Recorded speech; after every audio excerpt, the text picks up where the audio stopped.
something that is interesting, the idea of pregnant infected. Like, they introduced, like, okay, the rage virus has evolved in these zombies, in these people, and now seemingly they're breeding with each other. It's like, oh, okay, like that's really interesting. You see one got a big old pregnant belly walking around going, just doing all that. It leads to one of the most ridiculous scenes in the film, and that, honestly, it's laugh out loud funny. And I don't want to spoil it, but it just removes any of the tension that you have the infected.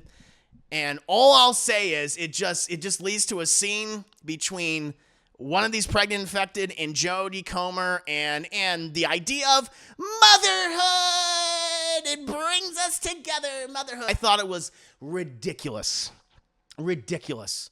All right, my friends, let's go ahead and move on to my review for 28 Years Later. But before I go into my thoughts on this film, I did want to talk about the legacy of 28 Years Later, specifically the first two movies. Like, 28 Days Later is one of the, not only just one of the greatest zombie movies of the 21st century, I think it's one of the best horror films of the 21st century. It revitalized, it resuscitated, it brought life back to the zombie genre, which at that point, not to say that we weren't getting zombie movies, before 28 Days Later, of course we were, but the genre kind of cooled off. It felt the same. And what Danny Boyle and Alex Garland and everyone else that, contributed to that film, Cillian Murphy and the entire cast, it was like a shot in the arm. It was truly a rage virus shot to the arm for zombies. One, just the look of the movie was just made it so intimate and made it feel so real. Like those shots when you're in the UK, which has undergone an apocalypse situation, which this virus has affected the entire country. It just made it feel so visceral. But you also had the whole concept of fast zombies introduced, truly for the first time. And even though we've all had our, like, oh yeah, in the apocalypse or the zombie apocalypse, I'm going to live this way, I'm going to live that way, I'll be able to handle these, slow, shambling undead. Not if they're fast. Like, if they're fast, we're screwed. It's over. And 28 Days Later showcased that brilliantly. And it made zombies threatening again. It made them scary again. It took place in a relatively unique environment, and so many zombie movies are typically, for, the mainstream, are kind of set in the United States, so changing location, that was interesting. And you just had a great story, and it had a great cast. Cillian Murphy introduced us to Cillian Murphy. For a lot of people, that was their introduction to him. A lot of people, that was their introduction to Naomi Harris or Brendan Gleeson, right? Even though they'd done stuff beforehand. It was a wonderful film. And having just seen a couple months ago, I have a renewed appreciation for the movie. The excellent music, the score throughout the entire film. It's great. And then, of course, you had 28 Weeks Later, which came out several years after, and this is also during just the big boom of other zombie films, things like Dawn of the Dead, of course. But 28 Weeks Later came out in 2007, I want to say, and despite an excellent opening featuring, Robert Carlyle, I think is one of the best people in the film, it just felt like such a lesser version of that original movie. It's one, you just didn't have the original team that brought the first film to life, and I feel like that hurt it. It was the fact that, just even though it takes place in the UK, it's a mostly an American cast. You didn't really get to know a lot of the characters. It just didn't have that same spark, And also, it just focused on two dumb children who caused so much chaos. And as someone who gets really annoyed, it's one of my pet peeves in films is that you just have a dumb kid in there, or dumb kids to create faux conflict. That just really bothers me, and it really takes me out of the movie, But, had some good moments, had some interesting ideas in it. Maybe not all the way executed very well, but still. A lot of people liked it, though. And to this day, a lot of people really like that movie. I prefer 28 Days Later, but, if you like the film, I get it. Totally understand. There's some good stuff in there. Now, when it comes to 28 Years Later, it obviously, in case you don't know, it does take 28 years later after the events of the original film, and establishes that the UK has become a quarantine zone in order to isolate the infected, essentially. The infected at one point did reach the continental Europe, but were eventually driven back to the UK, thus making 28 Weeks Later canon. So for those that were concerned about that. It's okay. 28 weeks later is canon. Despite this, there are communities that live on isolated islands, neighboring islands surrounding the mainland of the UK. And these communities, they often venture forth in small groups, harvesting, foraging for like resources or various tools, or even a rite of passage, right, for their children. We initially followed this father and son, played by Aaron Taylor Johnson and Alfie Williams, which is the first time I'm seeing him in something, along with the wife and mother of both, played by Jodie Comer, who is suffering from some sort of illness. Now, all of this, I think, is interesting in concept. As the film's marketing for the movie really made me and others excited. Like that trailer, it blew everybody away. I mean, the way those trailers were edited with that fantastic voiceover, which apparently was this 1915 recording by Taylor Holmes. It was the recital of The Boots. It just made me so excited to see this film. Plus, again, you have the legacy of the original helping it along, the legacy of 28 Weeks Later. For a lot of people, they also love that film. And the re-teaming of Danny Boyle and Alex Garland, who directed and wrote the original. Also featuring kind of a commentary on Brexit and British isolationism, of course. Everything was just aligning, seemingly to create one of the best horror legacy sequels of all time, right? Guys, it gives me no pleasure to say this at all, but 28 years later is one of the biggest disappointments of the year for me, at least so far.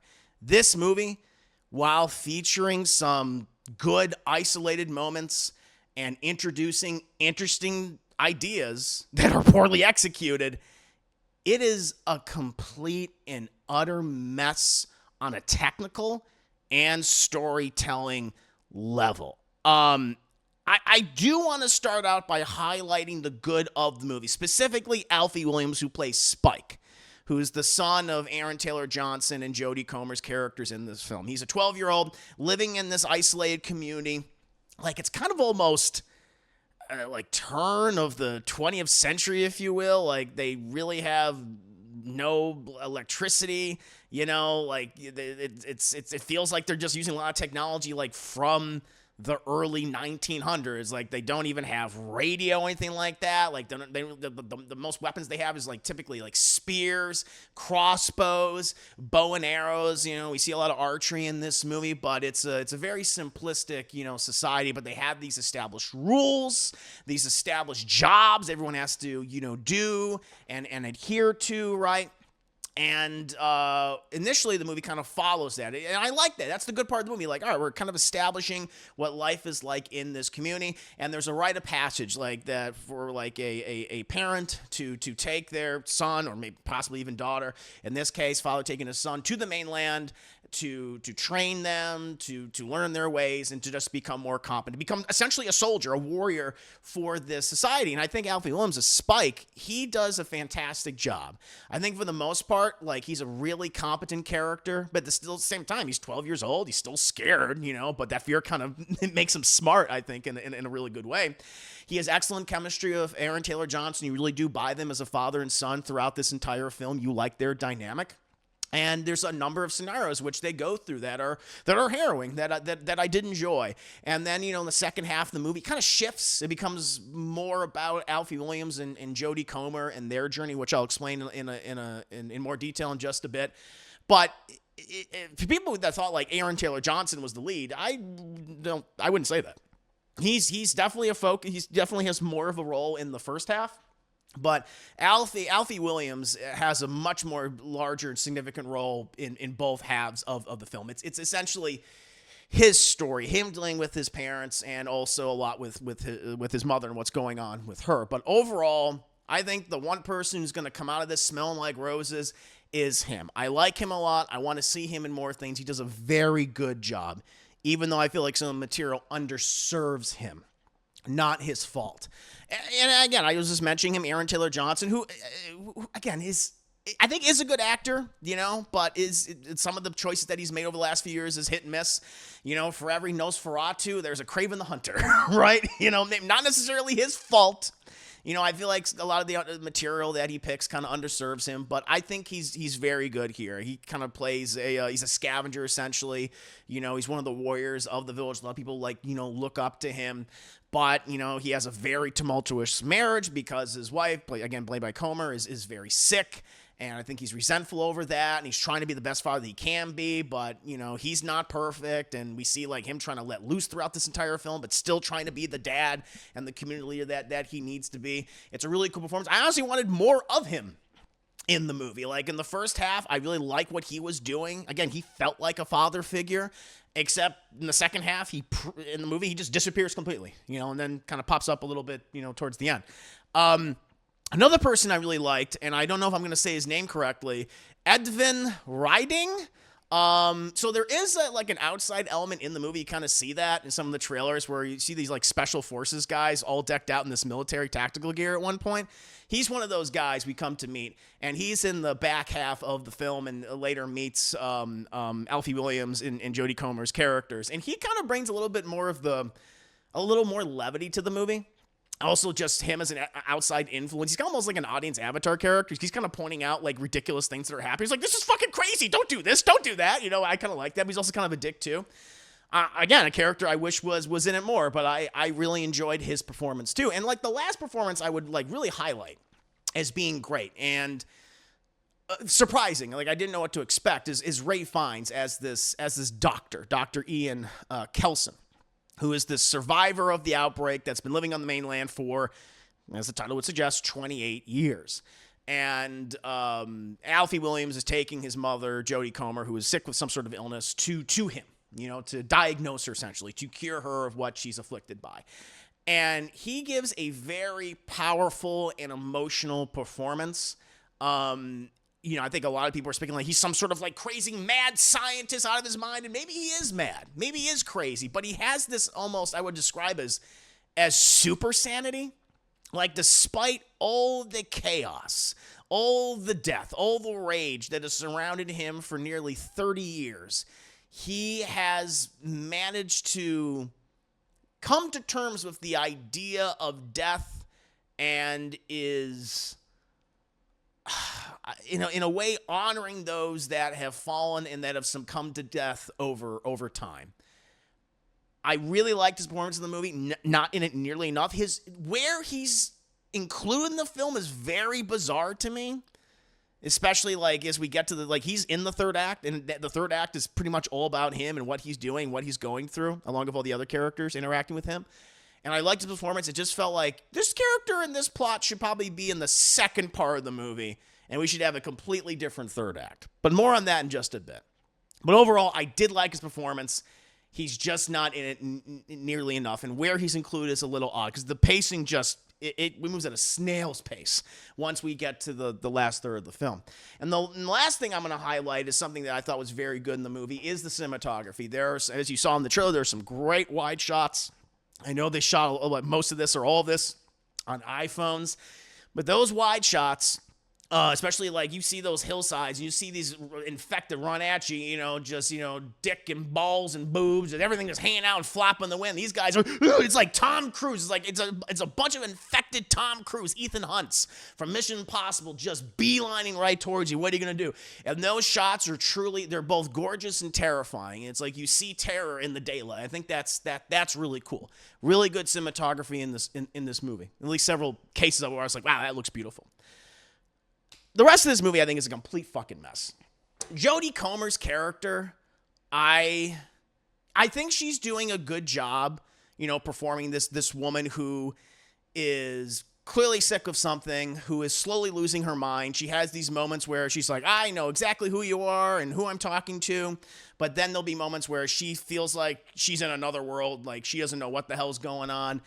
She thinks she's talking to her grandfather or her dad who died years ago. And there's a lot of scenes like that. And so it creates a lot of faux tension, right? Because there's something that happens in the movie where little Spike, Alfie Williams, he's like, I gotta take mom to go see this doctor, right? So I'm gonna go and trek across the wilderness with my mom, who is obviously mentally ill, and in some cases is batshit crazy. And that creates that tension, except when the plot requires her to be super badass and know exactly what to do in any given situation. Like, she has these moments of like, I know exactly what to do. And I'm just like, okay. So you use her illness, to create conflict as a crutch, to create that tension, except when it's like, well, we don't know how to get out of here. And then at this point, it's like, boom, then she's just a fucking savant at whatever the hell she's doing. I kind of found that frustrating throughout a lot of the movie. And also just because it's just kind of obvious where this specific storyline is going. Like, it's very obvious. I'm not going to tell you what happens, but you've seen this type of story before. You know how it's going to play out, and it plays out that way. And you're just kind of going like, I guess I'm just going along for the journey. But I feel like so much of that journey was frustrating because of many of the other, not only because of the other story beats, but just some of the technical aspects of this film. Namely, the music in this movie is so bad. This has a terrible score and a terrible soundtrack. Apparently, the people that composed the score and the soundtrack of this film are called Young Fathers, and they're described as a Scottish progressive hip-hop group. Apparently, they came about, I guess, in the late 2000s. They've been doing stuff. I guess Danny Boyle's a big fan of them. Their music is featured so much throughout the movie, and it constantly took me out of it. Because we get like these rock pop songs or hip hop songs, like even when we're like establishing this is what the village is, this is what this kind of like dystopian turn of the 20th century environment looks like, and they're playing like a hip hop pop rock song, and it's like, this is not good. This is actually like really bad. None of John Murphy's music is featured in this movie. John Murphy, who did the score of the original 28 Days Later, and whose music was also featured in 28 Weeks Later. You like, and No House in a Heartbeat, like that song that's no, no, no, no, no, no, no, no. That song, I thought, like, when we're gonna hear that song, it's not in the movie at all. It's not in the movie at all. I thought, and there was like 2 moments where I thought, like, oh, this would be the perfect a place, at least 2 or 3 moments. This would be the perfect place to put this on, and no, it's actually some of the music from Young Fathers. And I'm sorry, their music sucks. Like, it was just weird, and kind of made scenes that I think are supposed to be like really tense or sometimes ominous just kind of come across as goofy, right? And that's the other thing that really took me out of the movie too. That was so surprising. I mean, I know Danny Boyle has always had like an odd editing style, and not like every single one of his movies feels like it's edited by the same person, right? But the editing in this movie is so bad and incredibly inconsistent. In the beginning part, you remember like in I guess part of the music, like in the trailers, they had the dialogue of Taylor Holmes's recital of Boots. That's actually in the movie. It's not just in the trailer, it's in the movie. And like it's played like in random points. And then on top of that, they use archive footage of like, it depends. Sometimes it's like World War I archive footage or World War II archive footage. But then they keep using these clips from this medieval movie for some reason, like during the action scenes, like when we have characters, either they're training or they're fighting the zombies, they're fighting the infected, we'll suddenly cut to like a film from the 1940s, and this guy's like, hey, give me this arrow, and it was like, wait, what's happening? It's throwing me off, and I think it's throwing off the action.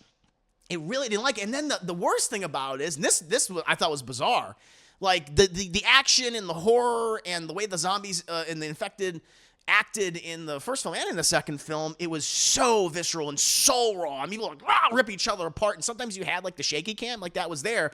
Here they do something different. They do like this weird bullet time thing, or I guess arrow time. Well, they'll have like a character, well, at least for the first half of the movie, they'll use it all the time. In the second half, they just stop using it, which was very confusing to me.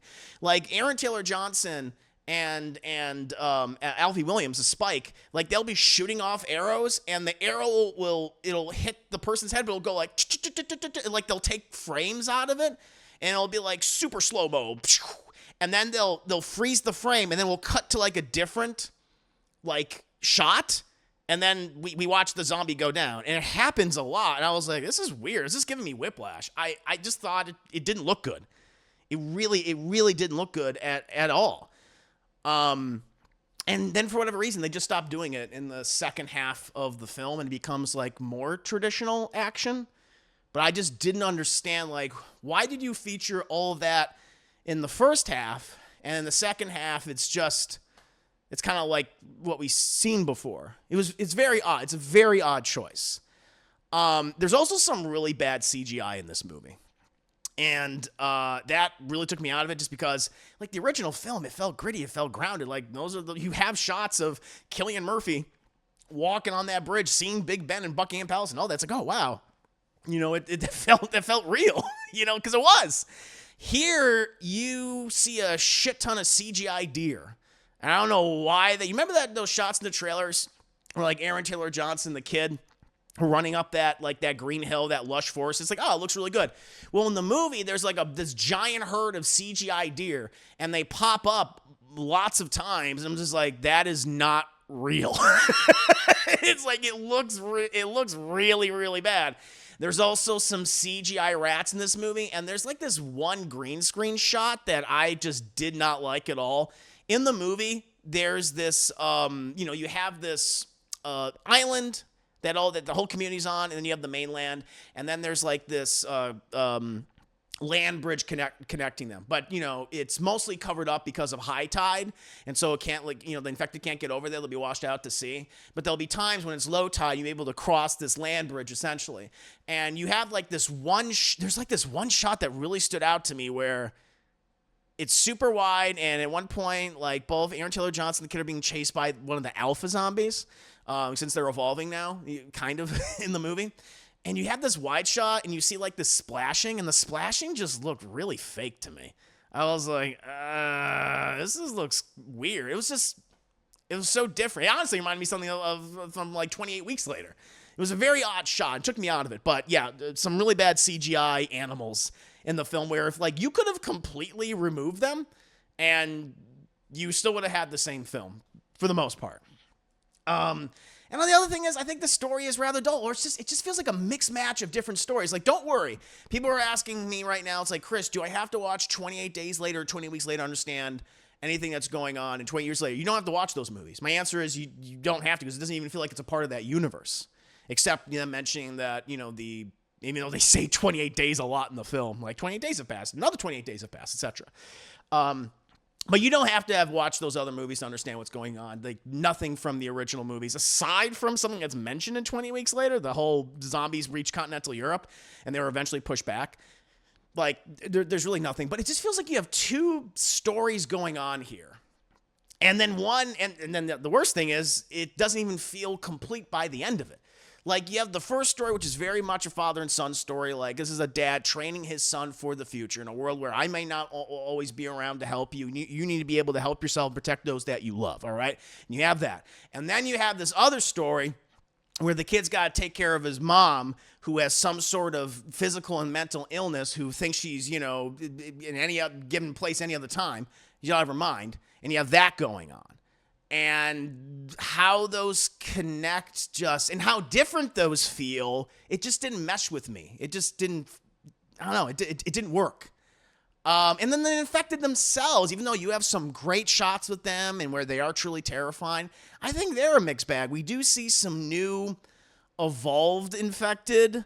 We have these, what I would describe as the chubbies, like these giant morbidly obese infected, where I guess they've just been gorging on a lot for a long time, except they can't really stand up. They can't really walk. They just kind of crawl on their hands and knees, and they eat grubs and worms and stuff. And it's like, and he uses them a lot in several scenes.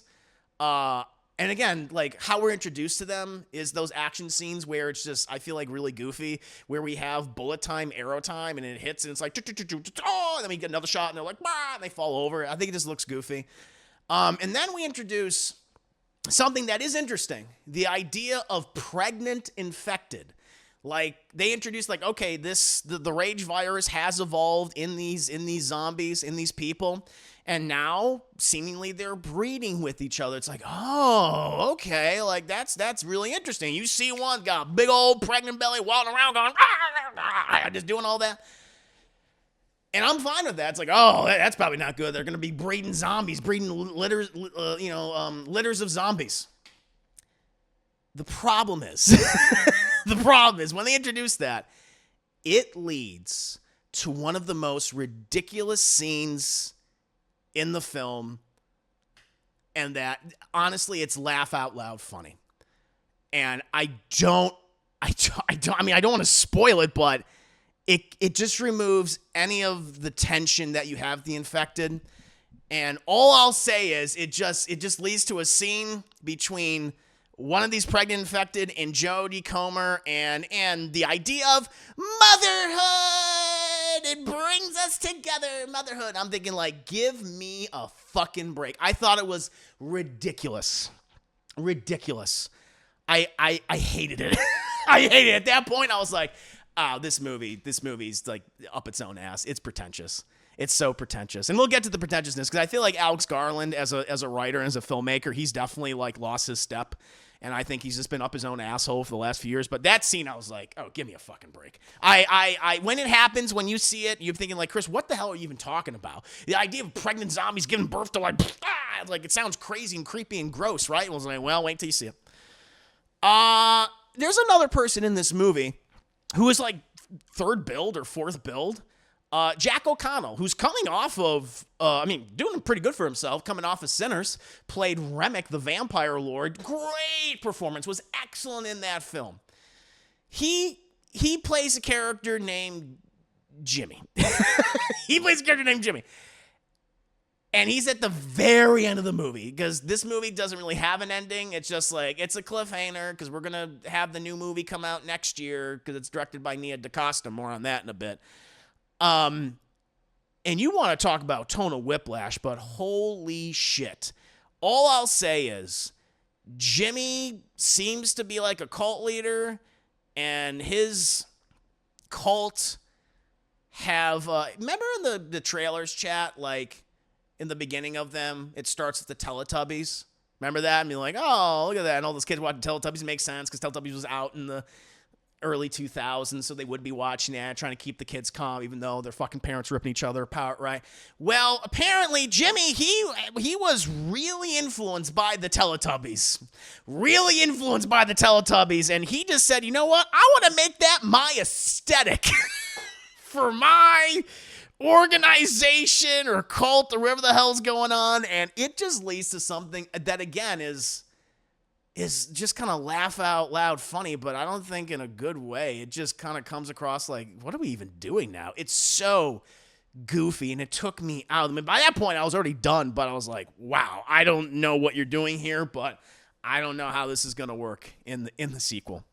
And again, it's just a very anticlimactic ending with a very odd act structure. Like, the third act honestly feels like it should come in the middle of the movie, because it's not like the third act in the first movie or even the second movie where it's like, all right, balls to the wall, we're going fucking crazy, infected are attacking, Cillian Murphy's running to this goddamn mansion and ripping all these military dudes apart. Like, it's not that.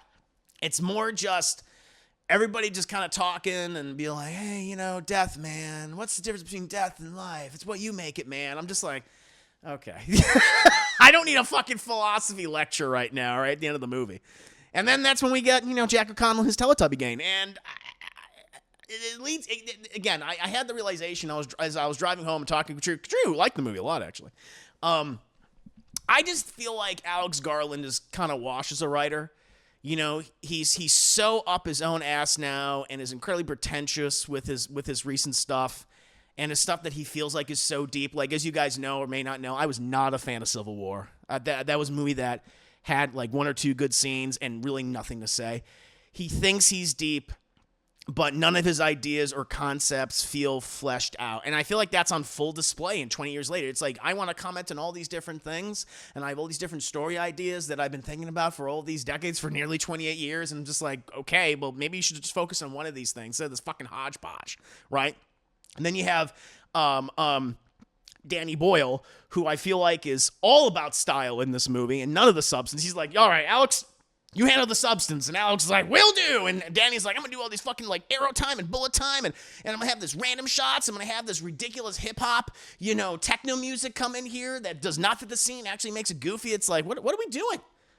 This movie is bloated and indulgent in its style. And it doesn't feel like a complete story at all. It just... I ended up really unsatisfied with it. It just left me feeling really unsatisfied. And here's the last thing I'll say. I'm shocked that I'm saying this right now, but I owe 28 weeks later an apology. I really do. While not perfect by any stretch of the imagination and featuring characters who are very frustrating and stupid, it kept me more entertained than this film, than 28 years later. A movie that feels constantly at war with itself in terms of its characters and stories, and certainly when it comes to its editing, music, and tone. 28 weeks later is at least far more consistent, flaws and all. But yeah, that's 28 years later, one of the biggest disappointments of 2025 for me. But what about you guys? What did you think of the movie? Those of you who have seen it, did you love it? A lot of people are loving it. I feel like I'm in my own little island. I'm on the island, and all the people that love it are on the mainland right now. Were you more mixed on the movie? Or did you just not like it like I did? Maybe you like certain things. There's certainly things I liked about it, like these individual little moments, but man, as a whole, oof. Let me know.